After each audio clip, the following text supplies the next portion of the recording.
ভারতে শিক্ষা ব্যবস্থার নানা সংকট ও প্রশ্ন ফাঁসের বিরুদ্ধে নজিরবিহীন বিক্ষোভকে কেন্দ্র করে এবার রাজনৈতিক উত্তাপ তীব্রভাবে ছড়িয়ে পড়েছে।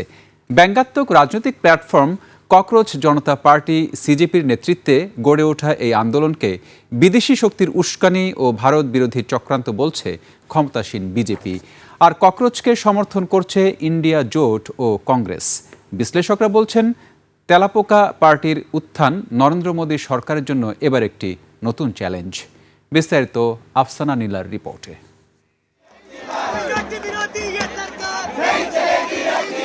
ভারতে একের পর এক জাতীয় পরীক্ষায় প্রশ্নপত্র ফাঁস, ফলাফল জালিয়াতি এবং শিক্ষা ব্যবস্থার নজিরবিহীন সংকটের বিরুদ্ধে ছাত্র আর গণবিক্ষোভে উত্তাল হয়ে উঠেছে রাজধানী নয়াদিল্লি।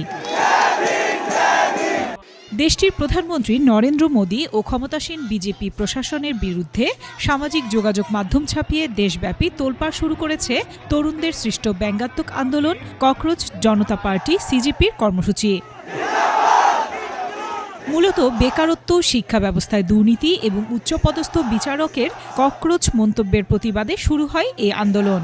শুরুতে তা সামাজিক যোগাযোগ মাধ্যম কেন্দ্রিক থাকলেও পরে আন্দোলনকারীরা রাজপথে নেমে দিল্লি অভিমুখে বিক্ষোভ কর্মসূচি শুরু করে। We are here to protest and demand accountability such that the education minister Dharmendra Pradhan resigns. आज एक उम्मीद के साथ में यहाँ पर आए हैं हम लोग, हजारों लोग यहाँ पर हैं कि एक चेंज तो आएगा और भारत देश जो विकसित भारत का हम सपना देखते हैं वो सपना तो हमारा पूरा होगा। We are very optimistic. We are very hopeful that this is the beginning of something big.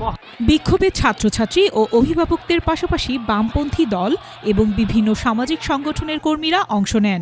আন্দোলনকারীরা বলছেন মোদী সরকারের 12 বছরের শাসনামলের প্রতি তরুণ প্রজন্মের তীব্র অসন্তোষ এই আন্দোলন। তবে বিজেপি বলছে এই আন্দোলন বড় কোনো রাজনৈতিক শক্তি হিসেবে দাঁড়াতে পারবে না, বরং নির্বাচনী রাজনীতিতে ব্যর্থ হওয়া দলগুলোই একে বড় করে দেখানোর চেষ্টা করছে।